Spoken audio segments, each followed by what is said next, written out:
अस्सलामुअलैकुम। मैं बाकर Naqvi PSX with Naqvi के प्लेटफॉर्म से आपसे मुखातिब हूँ।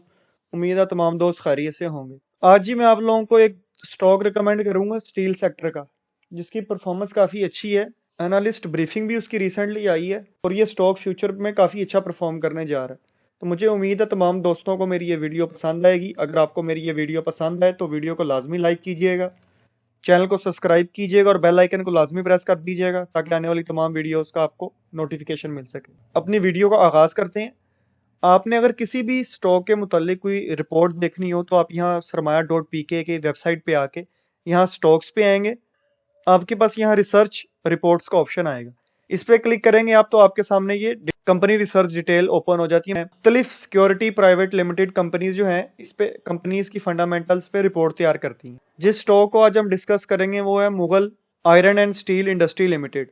ये 20 साल का इसका चार्ट आप लोगों के सामने है। जो स्टॉक का लो है वो 20 रुपीज़ का 2019 में कोविड का लो है, और जो स्टॉक का हाई है वो 2021 का 119.75 रुपीज़ का। करंटली स्टॉक 54.98 पे ट्रेड कर रहा है। कंपनी का अर्निंग पर शेयर 13.69 रुपीज़ है पर share. Price to earning ratio के हिसाब से परसेंटेज में वैल्यू बनती है वो 4.02 है। कंपनी की बुक वैल्यू 64.72 की है।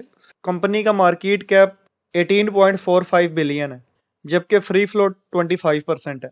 कंपनी की सेल्स की बात कर लें तो 2018 में कंपनी की सेल 22.23 बिलियन की थी, जो कि बढ़ के 2022 में 66.15 बिलियन हो गई है। काफ़ी अच्छी ग्रोथ है, कंपनी की सेल्स में मुसलसल इजाफा हो रहा है। फाइनेंशियल्स में जाके कंपनी के अर्निंग पर शेयर में ग्रोथ देख लेते हैं। 2017 में कंपनी का अर्निंग पर शेयर 4.21 रुपीज़ था। आप देख सकते हैं मुसलसल कंपनी के अर्निंग पर शेयर में इजाफा हुआ है।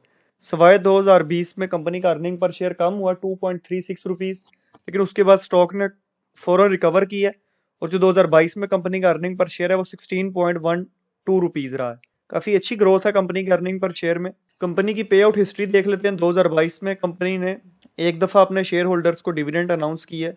10 रुपये फेस वैल्यू पे 30% पे आउट की है। और 2021 में कंपनी ने एक दफ़ा डिविडेंड अनाउंस किया था और एक दफ़ा बोनस शेयर अनाउंस किए थे। इसी तरह 2019, 18, 17 में कंपनी साल में एक दफ़ा डिविडेंड या बोनस शेयर अनाउंस करती है। ये ग्रोथ स्टॉक है, कंपनी काफ़ी ज़्यादा ग्रो कर रही है। अब मैं आपको इस पे जो फाउंडेशन सिक्योरिटीज़ की रिपोर्ट है उसके मुतालिक थोड़ा गाइड कर देता हूँ, आगाह कर देता हूँ आप लोगों को। ये रिपोर्ट 30 नवंबर 2022 की है। कंपनी ने जो है अपनी ब्रीफिंग दी थी तमाम सिक्योरिटीज़ को, और जो शेयर होल्डर्स होते हैं जिनका कंपनी में शेयर है, कंपनी हमेशा उनके लिए एक ब्रीफिंग सेशन मुनक्किद करती है और जो भी उसके शेयर होल्डर्स हैं उनको सबको दावत भी देती है पार्टिसिपेट करें और कंपनी के फ्यूचर प्लान्स के बारे में क्वेश्चन भी कर सकते हैं। और कंपनी की जो स्ट्रेटजी है कंपनी उसके हवाले से अपने शेयर होल्डर्स को बताती है कंपनी का फ्यूचर में कैसे एक्सपेंड करने का प्लान है। कंपनी जो बेसिकली है वो स्टील बिलेट्स, रिबर्स, गिर्डर्स और जो कॉपर इनगोट्स है वो बनाती है। जो कंपनी की जो मेजर मार्केट है रिबर सेगमेंट की वो अर्बन हाउसिंग सेक्टर्स में है। अर्बन और रूरल का आप लोगों को पता ही होगा, वो बताने की आपको जरूरत नहीं है। और जो लार्ज इंफ्रास्ट्रक्चर प्रोजेक्ट्स हैं, कंपनी का जो गिल्डर सेगमेंट है वो रूरल एरियाज में काफ़ी ज़्यादा कंपनी की उधर सेल है। और इसके अलावा कंपनी चाइना को एक्सपोर्ट भी करती है अपने जो कॉपर इनगोट्स है। 2022 में कंपनी की जो प्रॉफिटेबिलिटी है उसमें 58% इजाफा हुआ है। उसकी जो मेन वजह है वो रबर प्राइस जो प्राइसिंग है उसमें इजाफा हुआ है। कंपनी की सेल्स में 70% इजाफा हुआ है। कंपनी की जो अदर इनकम्स हैं, यानी कि कंपनी ने जो अपना कैश फ्लो है उसको कहीं साइड पे इन्वेस्ट किया होता है, उसमें भी कंपनी को काफ़ी अच्छा रिटर्न आया है। जो जो कंपनी के एक्सपेंसेस हैं डिस्ट्रीब्यूशन के लिए, वो भी कंपनी के एक्सपेंसेस कम आए हैं। और जो गुड्स ट्रांसफर करती है कंपनी, उसमें कंपनी ने पाकिस्तान रेलवे के साथ ताउन किया है। तो इस वजह से कंपनी की जो प्रॉफिट मार्जिन है वो 2022 में काफ़ी ज़्यादा कंपनी को फायदा हुआ है। उसके अलावा कंपनी के पास 25 megawatt in house electricity production है।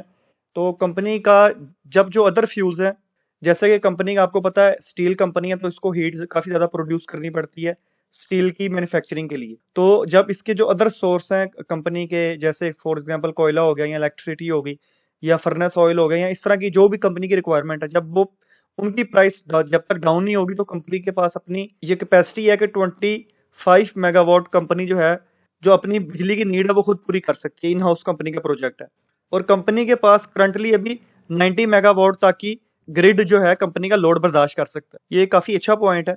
इस साल कंपनी जो है अपनी एक्सपेंशन की तरफ भी कंपनी ने फोकस की है। जो कंपनी की मेल्टिंग कैपेसिटी है कंपनी उसको भी इंक्रीज कर रही है, जो कि 2021 में 4,19,100 मैट्रिक टन था, कंपनी ने उसको एक्सपेंड किया है। 5 लाख तक कंपनी उसको ले गई है। आपको पता है जैसे इन जो कंपनीज हैं इन्होंने काफ़ी ज़्यादा लोन वगैरह लिए होते हैं, तो जो इंटरेस्ट रेट है वो हिस्ट्री के हाई पे है। तो बकाया कंपनीज की तरह इस कंपनी को भी ये इशू आ रहा है, जो इंटरेस्ट रेट है वो काफ़ी ज़्यादा हो गया और जो कंपनी का डेट है वो भी काफ़ी ज़्यादा हो गया। कंपनी की जो मैनेजमेंट उनका ये ख्याल है कि जो फेरियस सेगमेंट है उसकी जो सेल्स हैं वो इस साल कम हो जाएंगी 2021 के मुकाबले में, लेकिन जो नॉन फेरियस सेगमेंट है उसकी जो सेल्स हैं उसमें काफ़ी ज़्यादा इजाफा हो जाएगा। और जो इस साल कंपनी के अर्निंग पर शेयर में जो सबसे बड़ा इम्पैक्ट आएगा वो है कि इंटरेस्ट रेट है अपनी हिस्ट्री की हाई रेट्स हैं, इकोनॉमी में स्लो डाउन आ गया जिसकी वजह से कंस्ट्रक्शन सेक्टर सबसे ज़्यादा मुतासिर होता है जब इकोनॉमी की ग्रोथ स्लो डाउन हो जाती है।